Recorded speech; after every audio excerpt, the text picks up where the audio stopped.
Did you know that a real-life Mission Impossible happened during WWII? Yeah, you heard that right.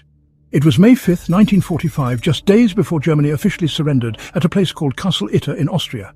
Picture this, a medieval castle where the Nazis were holding some seriously important French prisoners, former prime ministers, high-ranking military commanders. We're talking big names. They were prisoners that the Nazis wanted to keep quiet. But here's where it gets wild. One of the French prisoners, a former tennis star named Jean-Michel, managed to sneak out and make contact with the American 12th Armored Division, specifically Company B of the 23rd Tank Battalion, led by Captain John C. Jack Lee, Jr. Captain Lee, with his trusty M4 Sherman tank named Buku, didn't hesitate. He knew time was running out and these prisoners needed to be liberated. But what he didn't know was just how bizarre this rescue mission was about to get. While Captain Lee and his small force were heading towards the castle, Major Joseph Gangl, a Wehrmacht officer who had secretly been working with the Austrian resistance, had actually deserted his unit. He was trying to protect these very same prisoners from the fanatical SS troops, planning to execute them rather than let them be freed. Can you believe it?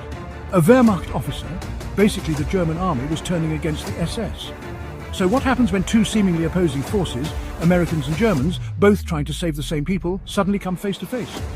You'd think a massive firefight, right? But no. Major Gangl, seeing the Americans, approached them, and in an unbelievable turn of events, they formed an alliance. American soldiers, who had been fighting the Nazis for years, were now, for a brief, intense period, fighting with a German officer and his men.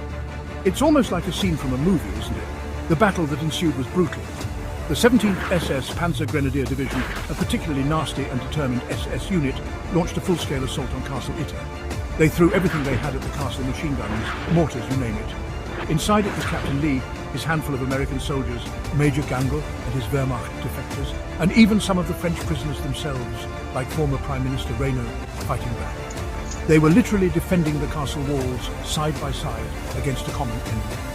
Have you ever heard of anything like it?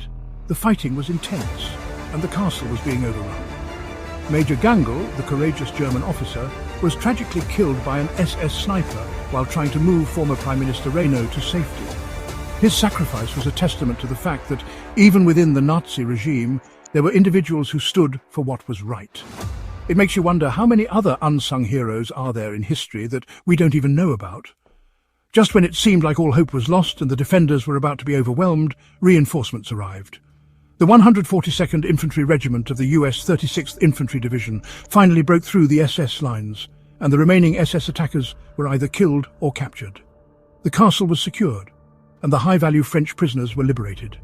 The Battle of Castle Itter, a bizarre and heroic alliance, lasted for hours, a true testament to the courage and unexpected alliances